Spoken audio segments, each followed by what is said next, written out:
휴가의 계절 여름. 장렬하는 태양 아래 탁 트인 바닷가. 상상만 해도 행복지수 상승하는데요.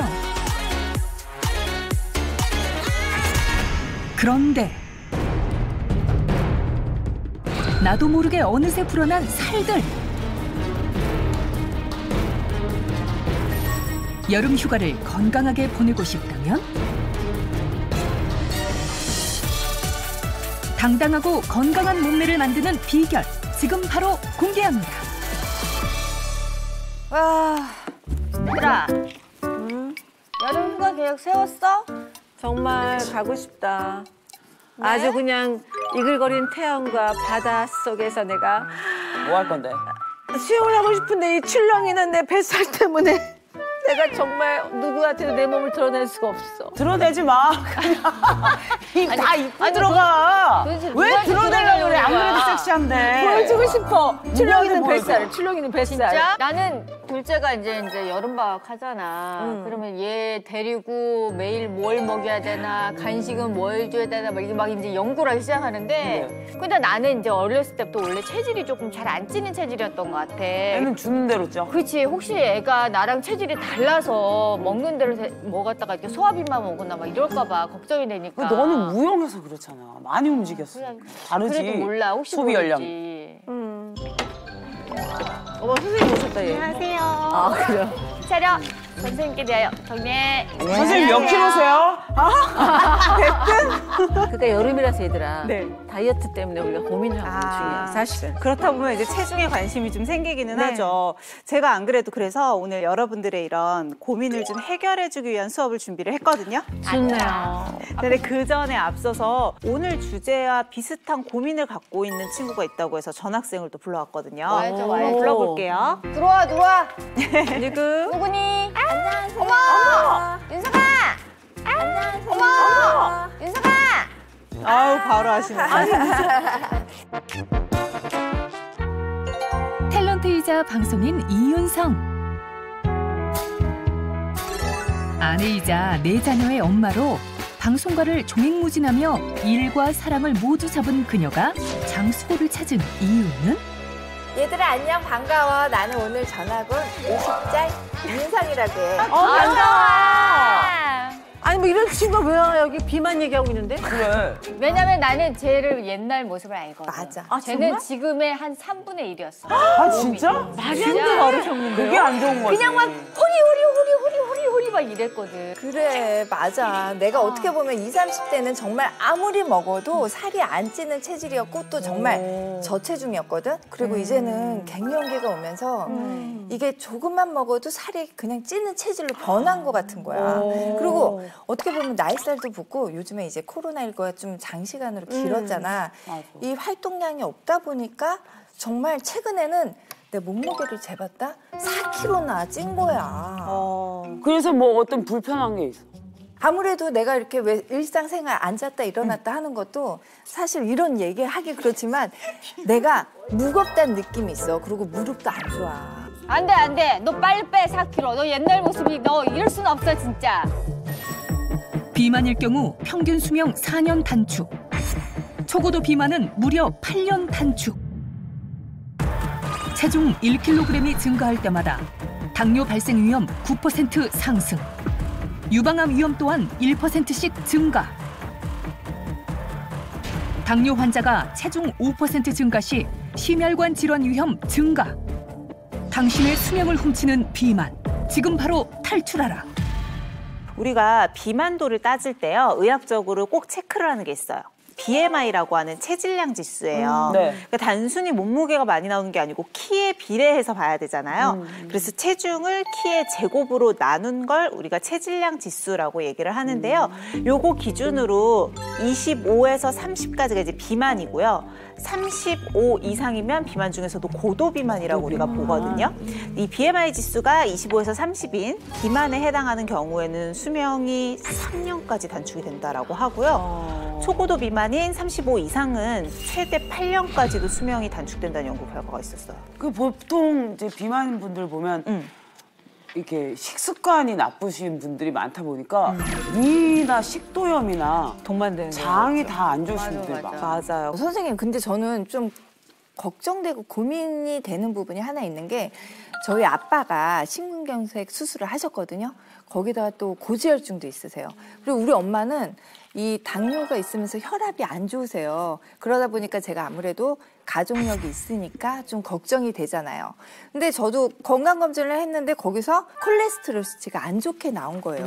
그래서 정말 살을 빼긴 해야 되는데 예전에는 정말 아무리 먹어도 살이 안 찌는 체질이었다가 최근엔 조금만 먹어도 살이 잘 찌는 체질로 변한 것 같아요. 그렇죠. 근데 진짜로 윤석이 말대로 이게 살이 찌는 체질이 따로 있는 것 같아. 똑같은 보통 같은 가족끼리 같은 음식을 먹으면 좀 비슷할 것 같잖아요. 근데 저희 집 식구는 남동생이랑 저랑 같은 밥을 먹어도 저는 인생 최대 몸무게가 지금의 몸무게예요.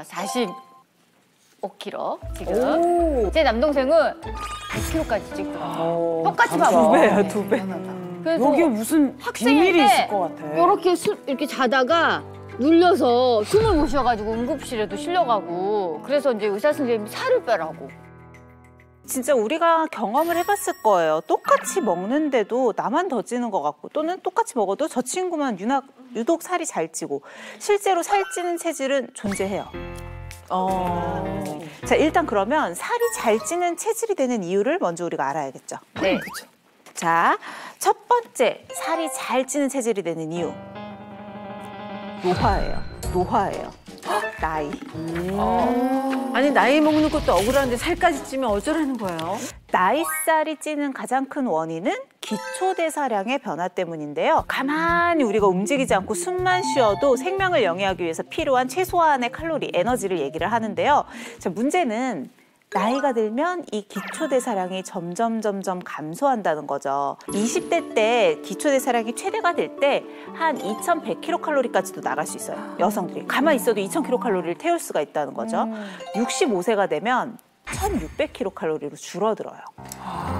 500kcal의 차이는 라면 하나, 밥 한 공기 반 정도 차이거든요. 어떡해. 큰 차이인데? 그죠. 그러니까 나 이전이랑 똑같이 먹었어도 라면 한 공기씩이 계속 쌓이고 있다라고 보시면 돼요. 그만큼의 열량은 소비되지 않고 내 몸에 남아있게 되는 거니까. 그러면 제가 이 살이 원래 잘 안 찌는 체질이었는데 조금만 먹어도 살이 잘 찌는 체질로 변하는 게 어떻게 보면 나이 때문에 그럴 수 있다는 그렇죠. 겁니다. 그렇다고 나이가 들었다고 해서 모두가 살찌는 체질이 되는 건 아니거든요. 그렇죠. 왜냐하면 살찌는 체질에 관여하는 또 다른 요인이 있기 때문에 그래요. 그 녀석은 뭘까요? 독소. 또 다른 이유는 장내 세균이야. 우리 장 속에는 다양한 이런 균들이 살고 있는데 그중에서는 우리 몸에 도움이 되는 유익균들이 있고 우리 몸에 안 좋은 영향을 줄 수 있는 유해균도 있어요. 유익균은 말 그대로 우리 몸에서 소화도 도와주고 면역력도 좀 올려주고 건강을 유지시켜주는 역할을 하죠. 근데 반대로 유해균은 어떤 일을 할까요?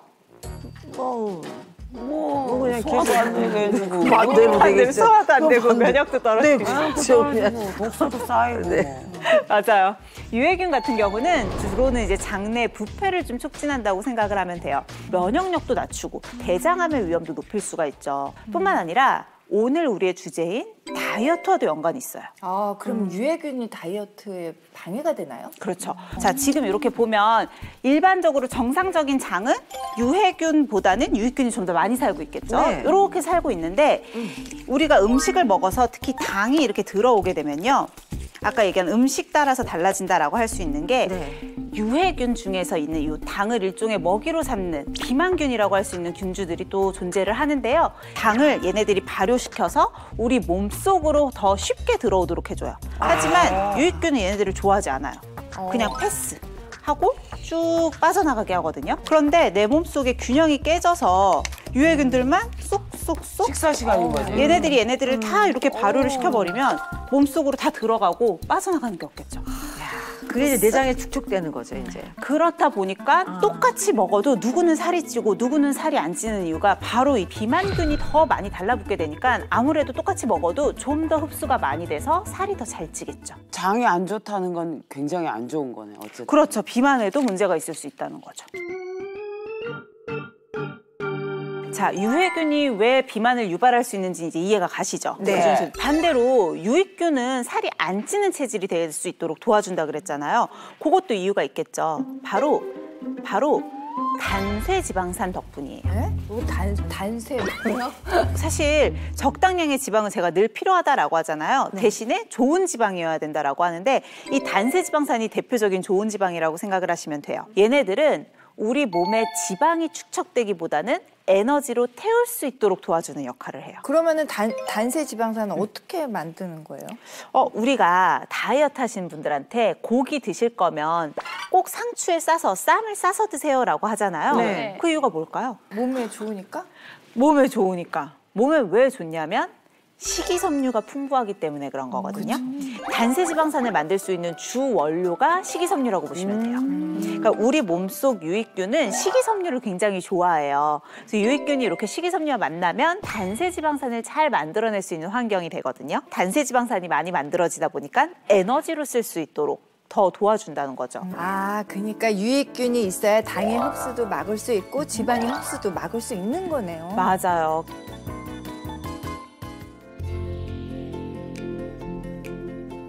화창한 여름날, 한적한 오후.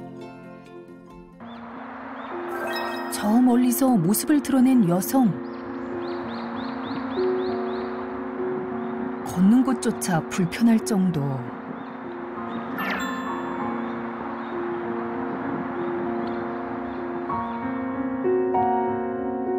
얼핏 봐도 심각한 비만 상태인데요.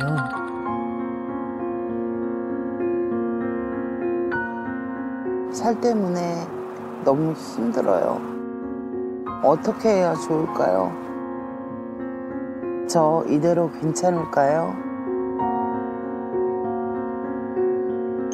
살 때문에 삶이 힘들다는 오늘의 휴학생. 안녕하세요. 살 때문에 고민이 많은 51세 이지은이라고 합니다. 그녀도 처음부터 살이 찌는 체질은 아니었다는데요. 외로워서 살찐다는 말 어떤 책에서 봤는데 나도 그런 경향이 있는 것 같아. 뭐 노처녀 히스테리, 뭐 욕구 불만, 어떤 욕구를 다 먹는 걸로 풀어. 스트레스를 받건 화가 나건 열이 받건 저는 그 모든 걸 다 먹는 걸로 해소를 좀 하는 편이에요. 오래 걷지를 못하죠. 무릎이나 이런 게 아파서 자주 앉아야 되고. 아유, 예뻤어. 아, 석정이만 한데 몸도 저 때는. 젊은 시절 오히려 마른 편에 속했다는 휴학생. 대체 그녀에게 무슨 일이 있었던 걸까요? 먼저 휴학생의 체중부터 측정해보기로 했는데요.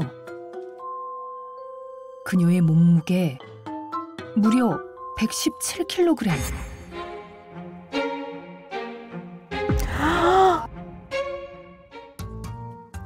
그렇다면 허리둘레는 어떨까요? 무려 54인치. 54인치. 아마 초고도 비만이실 것 같아요. 초고도 비만에 속하는 그녀. 힘든 점은 없을까요? 엄청 많죠. 힘든 거 뭐 이런 거. 첫 번째 주눅이 딱 들어요. 위축이 되고 그래요. 나 괜찮은가? 이런 생각을 항상 하게 되고 자꾸 확인하게 되고 자신감이 없으니까 그게 어떤 몸매부터 오면 나올 것 같아. 살 빠지면 다 해결된다고 내 친구들이나 주위에서 많이 얘기해 줬거든요. 근데 그러니까는 자신감이 없으니까 자꾸 확인받으려고 한대. 그래, 자존감이 떨어져요. 그 다이어트를 위해서 어떤 좀 노력을 해봤었나요? 관식원에도 가보고 비만 클리닉도 다녀보고 한의원에서 약도 몇 점 계속 먹어보고 많이 도전하고 성공도 하고 실패도 하고 했죠. 그러니까 빼는 거보다 제일 무서운 게 요요야. 굉장히 무서워. 30kg 빼면 뭐해. 35kg가 쪄버리고 20kg 빼면 뭐해. 28kg가 쪄버리고 더 막 찌더라고요. 그러다 보니까 살찌는 거 별로 두렵지도 않고 신경도 안 쓰고 놔버리게 되더라고요.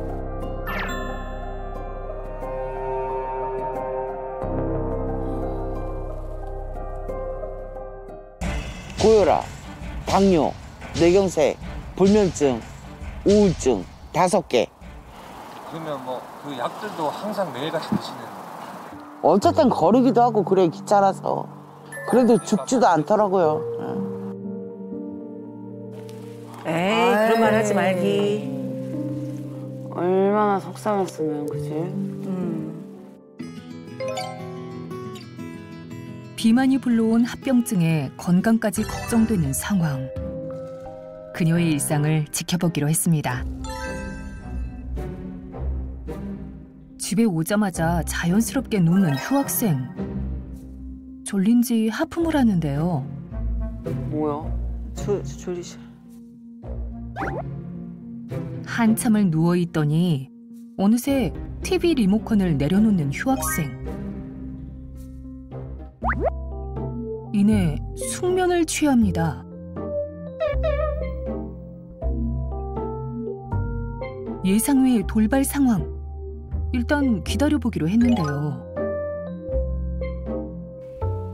지금 제작진이 있는데도 주무신다는 거는 지금 본인도 참기 힘든 거지. 저. 낮잠을 1시간 이상 너무 많이 자면 수면 사이클이 깨져요. 아, 그래도 자꾸 움직여야 되는데 안타깝다. 많이 피곤하시죠?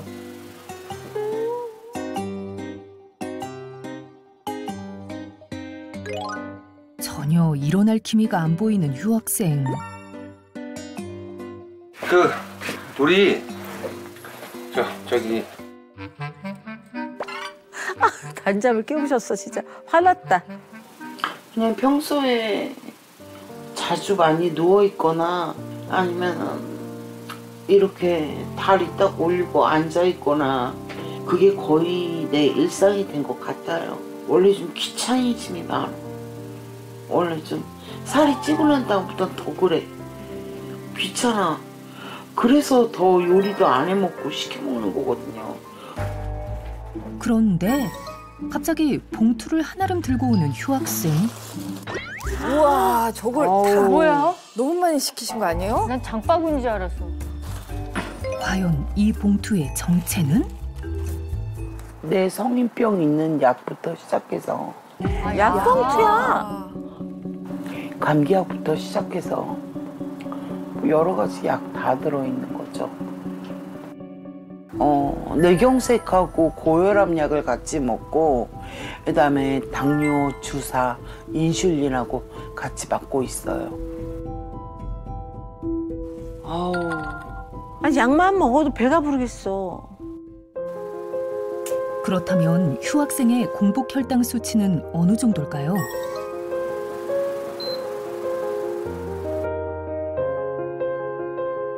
정상 수치를 훌쩍 넘습니다. 우와. 저 많이 좋아진 거예요. 400까지도 나온 적도 있었어요. 이것도 이만큼 관리해가지고 이만큼 줄여진 거지. 심각했어서 당뇨 때문에 입원하라고 한 적도 있었어요. 걱정이 많고 고민이 많이 되긴 해요. 당뇨가 무서운 병이긴 하잖아요.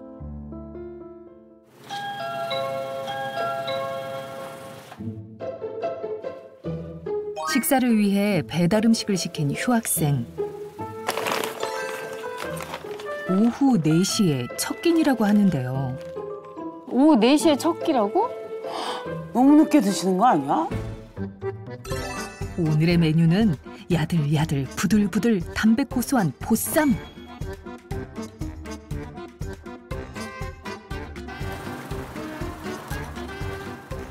먼저 상추에 고기 2점 올리고 무채도 한껏.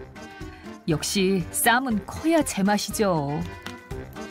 늦게 먹는 식사인 만큼 제대로 즐겨주는데요.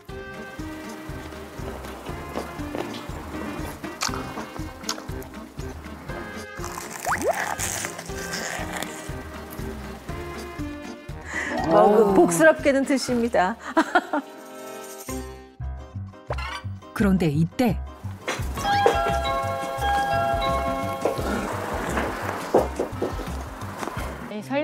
에이 설마. 맞아. 그건 아닐 거야. 맞는 것 같아. 에이 아니겠지. 맞는 것 같아요. 진짜야. 두 번째 배달 음식이 도착합니다. 이번엔 겉바속촉의 끝판왕 치킨인데요. 새 메뉴가 와서 그런 걸까요? 어느새 보쌈이 준 포만감은 잊고 식사를 새롭게 시작합니다. 1인 1식 좀 하려고 다이어트에 좀 해보려고 노력 중이에요. 1일 1식이라지만 5인분은 훌쩍 넘어 보이는 끼니의 양. 세상에 소식하셔야 되는데 1일씩 다이어트 저도 해봤지만요. 저렇게 많이 안 먹지. 먹을 수가 없어요. 그런데 1일 1식에 기준이 있답니다. 탄수화물은 안 먹고 고기 위주로 좀 먹어요. 다이어트를 위해 탄수화물은 적게 먹고 지방을 주로 먹는 저탄고지 식사를 한다네요. 그냥 바람이 있다면 몸도 마음도 건강하게 다이어트도 성공해서 좀 정신적으로나 마음적으로나 건강하게 살았으면 좋겠어요. 화이팅! 다이어트에 성공해 새 삶을 살고 싶다는 그녀. 과연 그녀에게 다시 봄날이 찾아올까요? 고혈압에 당뇨까지 다 갖고 있네요. 일단 실제로 이 국민건강보험공단에 따르면 비만일 경우에 당뇨병 발생 위험이 적게는 5배에서 많게는 13배까지 증가를 한다고요. 고혈압도 2.5배에서 4배까지. 그래서 비만으로 인해서 인슐린이 제대로 작용을 못하면 당뇨만 생기는 게 아니라요. 거기서 더 나아가서 암 발병 위험도 증가해요. 인슐린은 여러 가지 성장 촉진 같은 기능을 해서 암세포도 키우는 역할이 있거든요. 이제 보니까요. 공복 혈당이 아까 전에 120이 훌쩍 넘는 129였잖아요. 이 저희 엄마도 당뇨가 있다 보니까 이게 남일 같지 않은데 어떻게 보면 이 공복 혈당이랑 식후 혈당이라는 게 있잖아요. 근데 저렇게 혈당 수치가 너무 크게 나면 사실상 문제 있다고 저는 그렇게 알고 있거든요. 맞아요. 우리가 보통은 당뇨를 확인을 하는 이 스크리닝 검사를 할 때 공복 혈당만 측정을 한단 말이에요. 그래서 나 공복 혈당 정상이니까 괜찮아. 이렇게 넘길 수가 없는 게 식사 후의 혈당과 식전의 혈당의 차이가 너무 크게 나는 것도 위험해요. 이걸 우리가 혈당 스파이크라고 하거든요. 그러니까 음식을 먹고 나서 이것들이 소화가 돼서 혈당을 올리는 과정에서도 우리 몸은 인슐린이 작용하면서 천천히 올라갔다가 감소를 해야지 이걸 세포에서 에너지로 쓸 수가 있어요. 그런데 제대로 인슐린이 기능을 못하면 공복 혈당은 정상이다가 먹으면 확 하고 혈당이 올라가죠. 그러면 이제서야 인슐린이 뒤늦게 반응을 하는 거예요. 이걸 낮춰줘야지. 그러니까 인슐린도 과잉으로 분비가 되죠. 그러면 이 다음에는 혈당이 너무 뚝 떨어지는 거예요. 그래서 저혈당이 오면서 졸리거나 피곤함을 느끼게 될 수도 있거든요. 췌장의 부담이 계속 과해지게 되면 나중엔 인슐린 분비 기능에도 문제가 생기겠죠. 근데 사실은 저탄고지 하는 건 진짜 다행 중에 다행이거든. 보통은 저렇게 비만이신 분들이 정말 막 쌀, 막 밀가루 이런 거 엄청 드신단 말이야. 튀긴 거. 저탄고지 다이어트가 좋다는 거 알았지만 그래도 이 당뇨병 있는 환자한테도 좋지 않을까 저는 그렇게 생각하는데 탄수화물 일단 섭취 안 하니까. 이거 좀 재밌는 주제가 될 수 있을 것 같아요. 일단 저탄고지 다이어트 제가 간단하게 좀 설명을 드리면 밥이나 빵, 면 이런 좀 복합 탄수화물보다는 단순 탄수화물은 줄이고 대신에 고기나 두부 같은 단백질이나 지방을 좀 많이 먹는 다이어트 방법이죠. 네. 요즘은 워낙에 탄수화물을 과다하게 먹음으로써 생기는 여러 가지 건강 문제가 많다 보니까 탄수화물을 배제하자라고 나온 다이어트 방법이고요. 실제로 많은 연예인분들이나 이런 분들이 저탄고지 다이어트로 다이어트 성공했다라고 해서 또 유명해진 것 같아요. 자, 그러면 과연 이 저탄고지 다이어트를 당뇨를 앓고 계신 분들이 해도 괜찮은 건지. 비만이 주는 합병증 당뇨. 당뇨를 일으키는 주범, 바로 탄수화물. 탄수화물은 적게, 지방을 많이 먹는 저탄고지 다이어트. 저탄고지 다이어트, 과연 당뇨인이 해도 될까 안 될까? 자, 오늘 장수 토론 주제는요. 당뇨를 앓으시는 분들이 저탄고지 다이어트를 해도 되냐에 대한 토론이에요. 우리 혜미 학생과 석정 학생은 다이어트 해도 된다. 그리고 윤성 학생과 가연 학생은 저탄고지 다이어트는 안 된다를 선택을 하셨어요. 자유롭게 한번 얘기해 볼까요? 자유롭게 얘기할게요. 이게 토론이 안 되는 거 아니야? 좋았어. 이거 말이 안 되지. 아니, 당뇨인 사람이 탄수화물을 먹잖아요. 그럼 탄수화물 또 올라가지. 뭡니까? 당이죠. 그럼. 아니 근데 탄수화물 위험해. 이게 가만히 보면은 우리 엄마가 당뇨다 보니까는 당뇨가 있는 사람들은 대부분 당뇨만 있지가 않고 고지혈증이나 고혈압이 있는 가능성이 높아요. 그렇기 그렇죠. 때문에 대부분 고기를 많이 먹고 그럼 그 지방동인데 고지혈증이나 고혈압 이런 거 어떻게 해요? 그거 안 되는 거지. 저탄고지는 안 된다고 생각해요. 저는. 뭐가 안 돼? 탄수화물을 아예 없애자는 게 아니라 최대한 적게 먹고. 그러니까 그 저탄이라는 이 사람들은 내가 볼 때는 당뇨병인 분들은 정상인보다 이렇게 당을 저장하거나 내붓거나 이런 거의 기능 자체가 이미 균형이 깨져 있는 상태예요. 건강하신 분들과 아닌 분들의 차이점을 우리는 두고 얘기를 하는 거예요. 우리 엄마가 당뇨 환자란 말이야. 근데 우리 어머님이 요번에 4~5kg를 뺐어. 와우. 근데 그게 뭐냐면 어머님이니까 이제 현미밥 이런 거 드실 거 아니야. 그거를 이제 어느 정도 매년 이렇게 똑같은 정량으로 먹다가 그걸 줄여버렸어. 반으로. 그랬더니 어머님이 그러는 거야.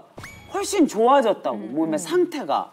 그러니까 진짜 단순하게 밥 공기 양만 줄였는데도. 저도 고등학교 때 68, 70까지 갔던 사람인데 그 당시에 나는 면 종류와 빵 종류를 너무 좋아했습니다. 비빔국수 하루 두 끼를 먹어요. 그러니까 기본적으로 이렇게 간식처럼 비빔국수 해 먹습니다.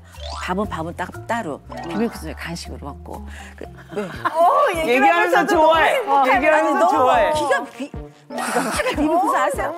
그렇고 그다음에 디저트로 뭐 먹는 거 아십니까? 식빵 한 덩어리입니다. 식빵. 근데 막 하다가 그거 맛있어. 쫙 뜯으면 촉촉이 갈라지는 그 속알. 그걸 보면서 저는 그걸 하나씩 떼면서 먹다 보니까 어느 순간에 그렇게 70까지 가더라고요. 하지만 제가 그걸 딱 그 식빵 하나만을 딱 떼는 순간 떼어내는 순간 살이 쫙 빠지는 걸 느꼈어요. 자, 뭡니까? 저탄고지입니다. 저탄고지입니다. 확실해요? 하나 뺀 게 저는 믿지 않는 게. 아니 이게 지금 사람이 살다 보면 실수할 수도 있는 거. 그러니까 건강한 사람이 탄수화물을 그냥 적게 먹어서 내 건강을 위한 다이어트를 해도 상관없어요. 그렇죠. 근데 이미 당뇨를 앓고 있는 환자분이기 때문에 일반인보다 이런 조절하는 균형이 안 맞는 상황에서 그럼 고탄 저지를 해? 고탄 저지? 아니 그러니까 고탄이 아니라 극단의 끝을 너무 다이어트까지 할 필요가 없다라는 거지. 우리 여러분들이 이렇게 싸우시는 데 있어서 제일 큰 원인은 그건 것 같아요. 진짜 얘기하신 것처럼 저탄의 비율 때문인 것 같아요. 근데 지금 일반적으로 저탄고지 다이어트를 한다라고 했을 때 사람마다 좀 다르긴 하겠지만 15% 이하로 섭취량을 줄이는 경우가 많아요. 좀 극단적으로 탄수화물을 줄인다는 거를 제한 둬서 얘기해요. 15%는 괜찮아. 14%는 안 돼. 15% 드세요. 비리예요? 고혈압은요. 고혈압 환자들은 지방을 많이 먹으면 안 된다고 생각들을 상식적으로 하잖아요. 지방이 생기면 고지혈증이 생기니까. 그런데 지금 많은 우리 연예인들 중에 뭐 공효진이나 엄정화나 저탄고지로 자기의 몸을 유지하고 있고 건강을 유지하고 있습니다. 네. 그렇다면 저탄고지에 그 분명한 이득이 있고 좋기 때문에 그걸 많은 사람들한테 알리고. 근데 그 안 좋은 지방을 태우기 위해서 포도당이 일을 해야 되는데 포도당은 결국은 탄수화물에서 온단 말이에요. 그러니까 내 몸 안에 어느 정도 15%면 포도당이 된다고. 없는 상태면은 운동도 안 되고 뭘 할 수가 없는 거예요. 몸의 유지도 안 되는 거예요. 그게 기본적인 기능이 안 된다니까. 이 당뇨 환자분들한테 저탄고지 다이어트가 좋을지 안 좋을지 제가 좀 정리를 해드릴게요. 네. 근데 여러분들이 당뇨 환자라고 했을 때 이 당뇨 환자들은 약을 이미 쓰시고 계신 분들 얘기 드리는 거예요. 그쵸. 혈당 강화제나 인슐린 같은 걸 쓰고 있는 이런 당뇨 환자분들은 저는 저탄고지 다이어트를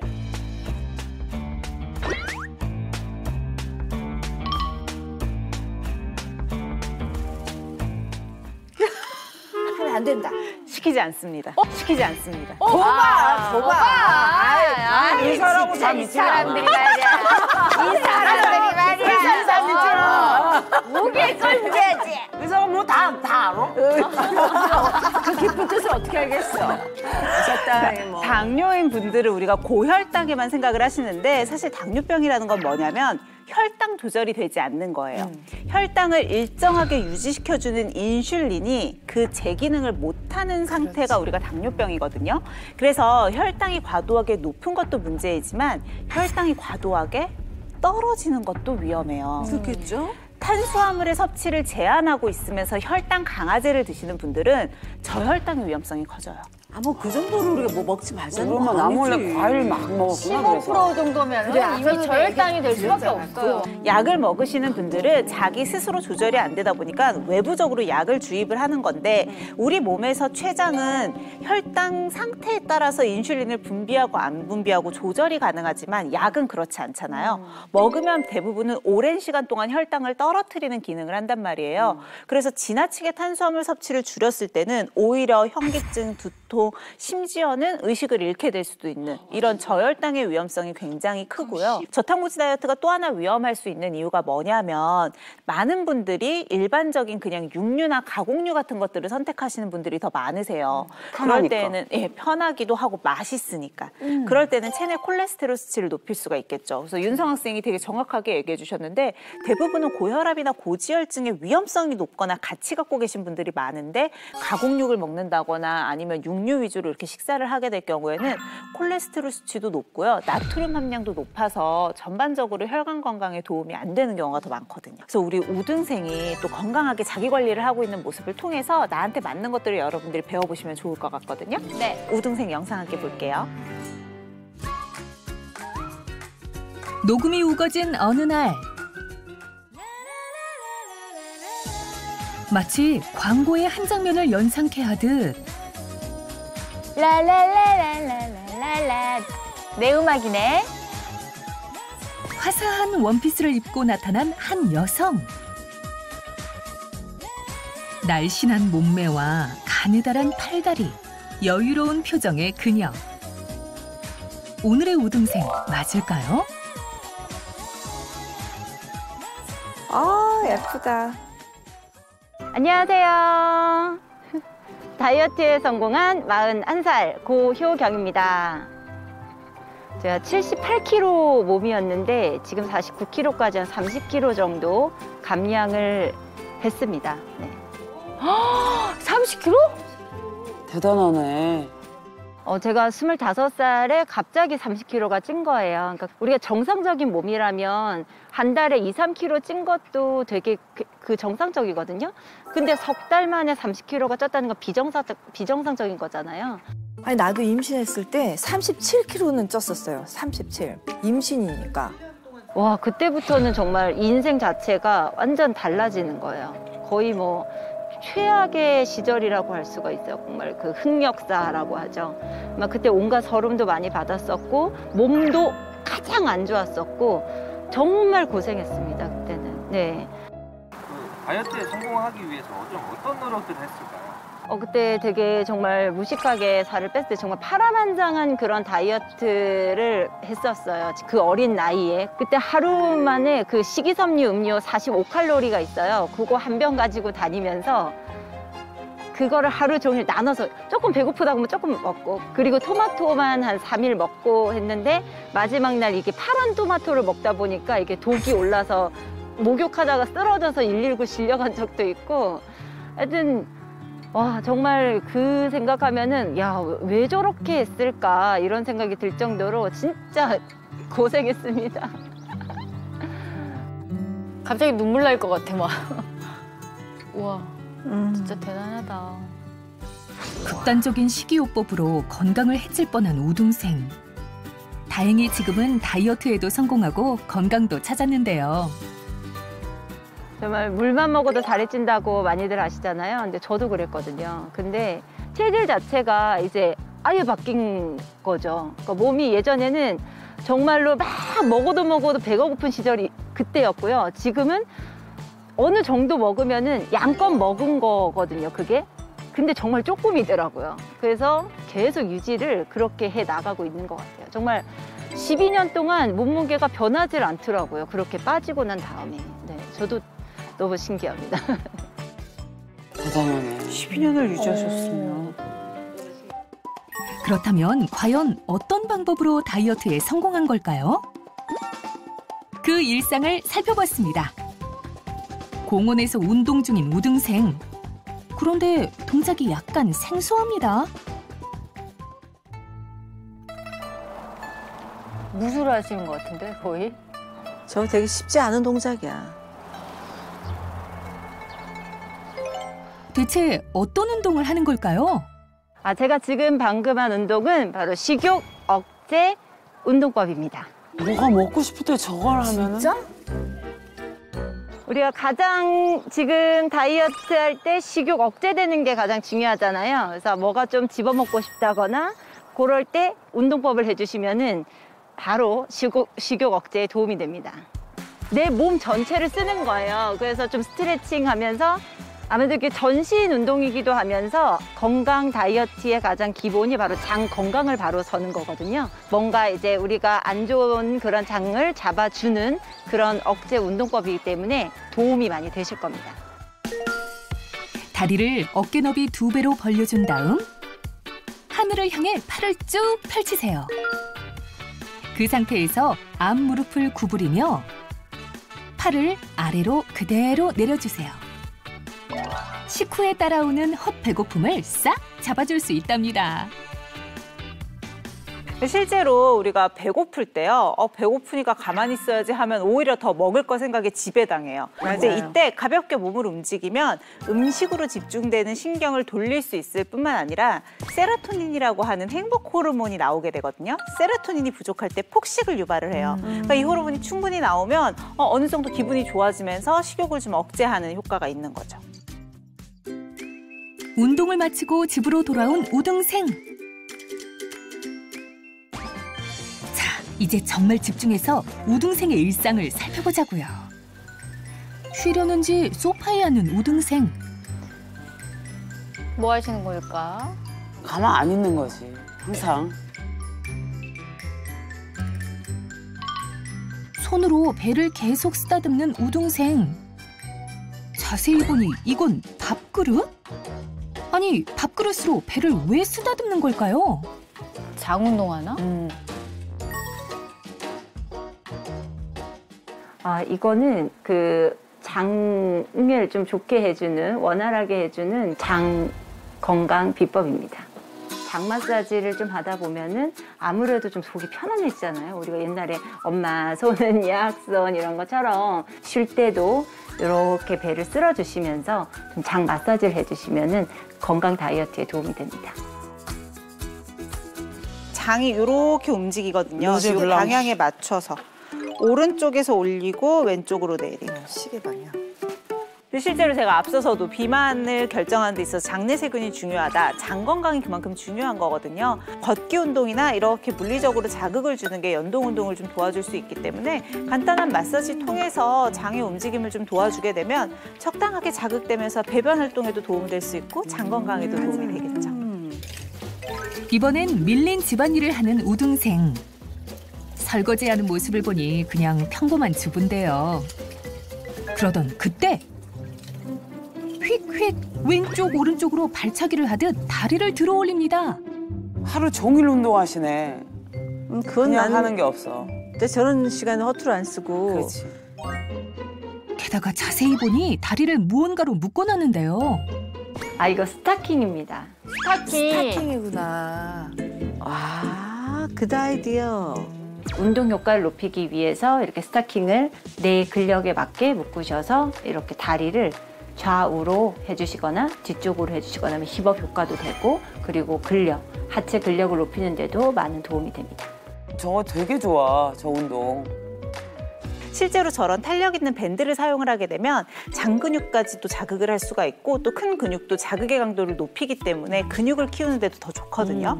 사실 우리가 허벅지나 엉덩이 근육이 전체 근육의 한 60%에서 70% 정도가 모여있는 제일 큰 근육들이거든요. 그래서 포도당을 가장 많이 쓸 수 있는 부위이기도 해요. 보통 하체 근육량이 많으면 당도 많이 쓰고요. 그리고 인슐린 민감도도 올릴 수가 있어요. 그러니까 적은 양의 인슐린으로도 효율적으로 내 몸을 쓸 수가 있다는 거죠. 운동도 하고 집안일도 하다 보니 어느덧 식사 시간. 우등생의 식탁엔 어떤 음식이 올라올까요? 아우, 가지 맛있지. 네, 제가 지금 만들려고 하는 요리는 바로 가지 스테이크입니다. 엥? 가지로 스테이크를 만든다고요? 이게 식이섬유도 풍부하고 또 먹으면 포만감도 있고 여러 가지로 다이어트에 굉장히 도움이 되는 식재료이기 때문에 아주 애용하고 있습니다. 먼저 가지를 1-2cm 정도의 두께로 길게 썰어줍니다. 그런 다음 전자레인지에 5분 정도 돌려주세요. 수분을 조금 제거하고 이제 취향에 따라 간장, 식초, 설탕, 다진 마늘을 넣고 양념장을 만들어준 뒤 프라이팬에 구워주세요. 가지가 적당히 익었다면 양념 소스를 뿌려 살짝 졸여줍니다. 부드러운 식감의 가지 스테이크 완성! 오, 맛있겠다. 되게 그래도 간단하게 할 수 있네. 가지로 만든 스테이크, 과연 그 맛은 어떨까요? 진짜 고기처럼 가지 스테이크를 쌈에 싸먹는 우등생. 먹고 한 번 더 먹고. 대체 얼마나 맛있길래 그래요?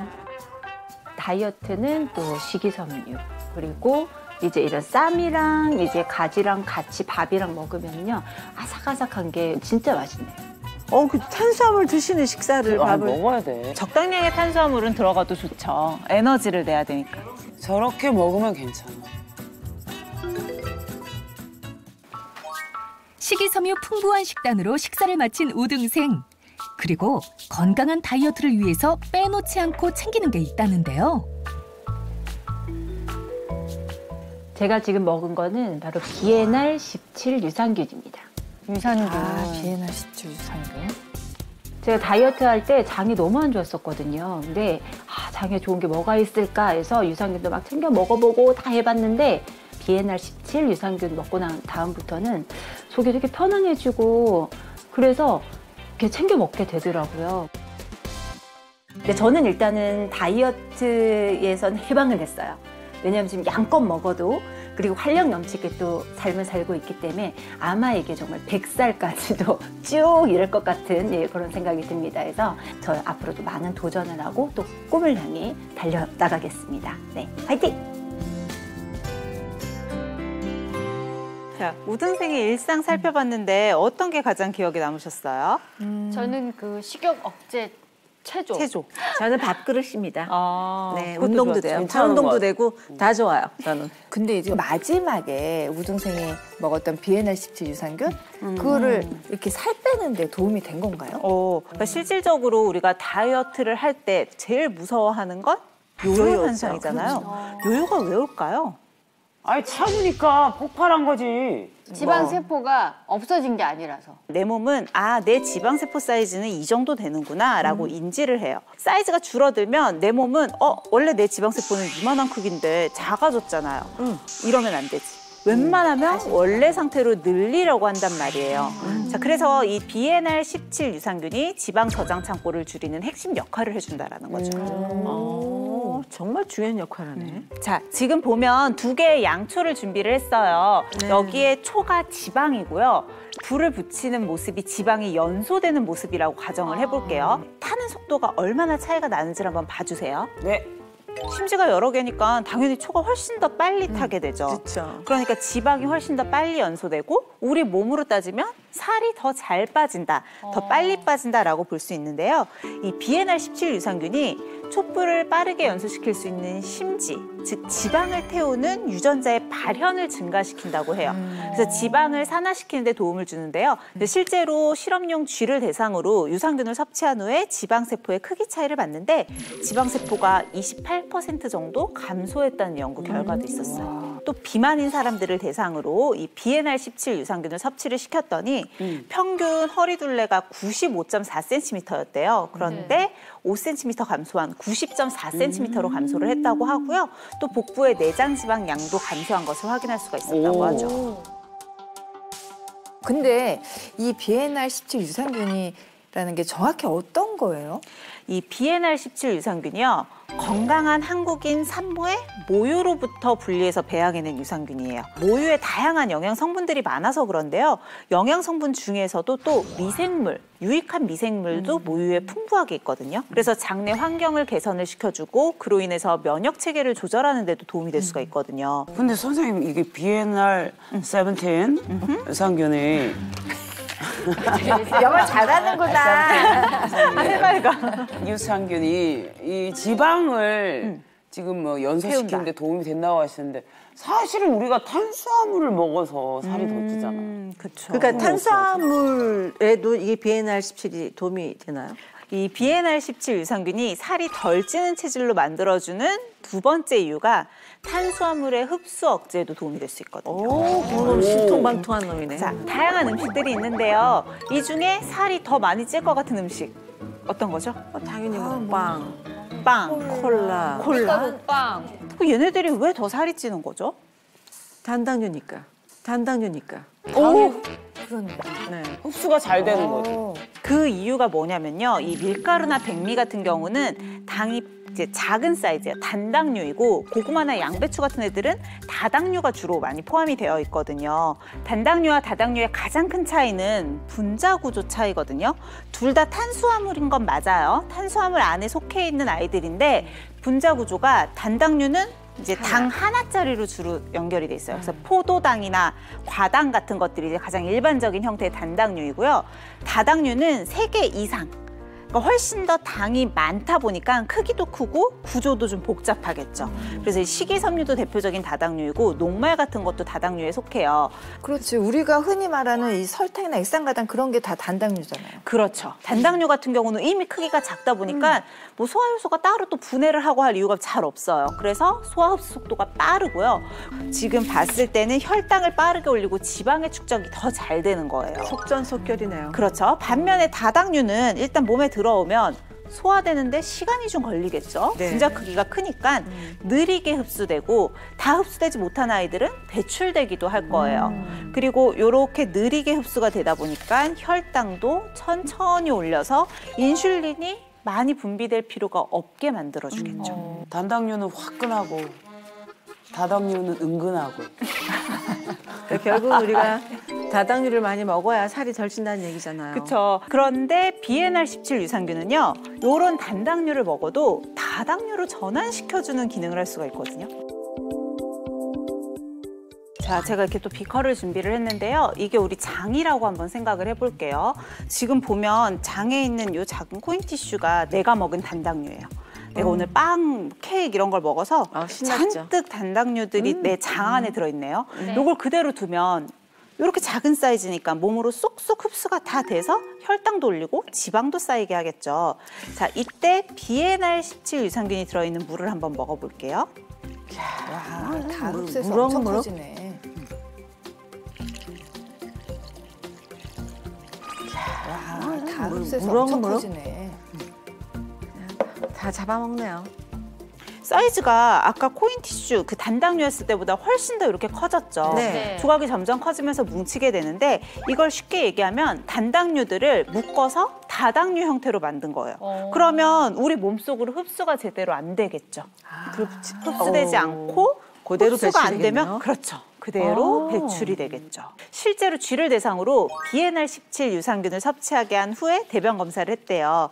네, 섭취하지 않았던 대조군과 비교를 해봤을 때 섭취군에서 대변의 다당류 함량이 5배 정도 더 증가했다고 하거든요.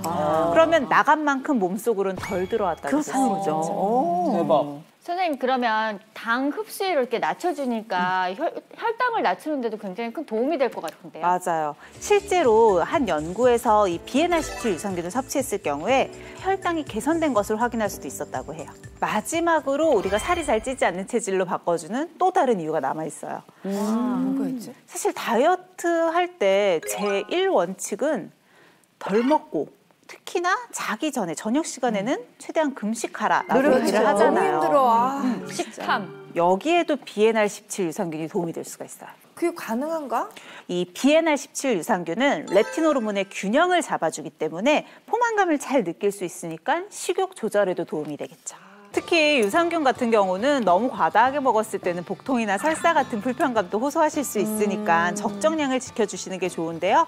하루 섭취 권장량이 425에서 900mg 정도라고 하니까 요 양을 좀 지켜서 섭취해 주시고요. 모유에서 유래한 유산균인 만큼 유산균 살아있는 생균이잖아요. 고온에서는 사멸하기가 쉽거든요. 그래서 뜨거운 물과 함께 섭취하시는 건 좋지 않겠죠.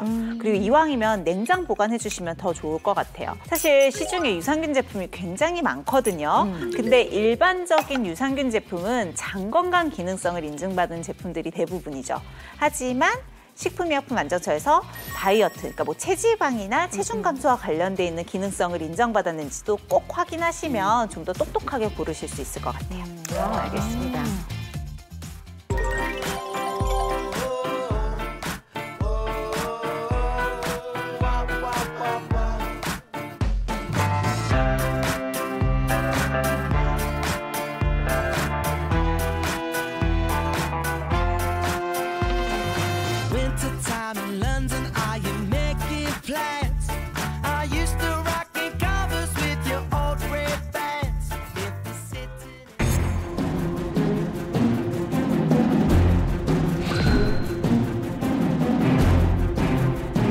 원인은 딱 하나, 비만이었어요. 당도 이렇게 이제 높아가지고 여기저기 안 아픈 데가 없어요.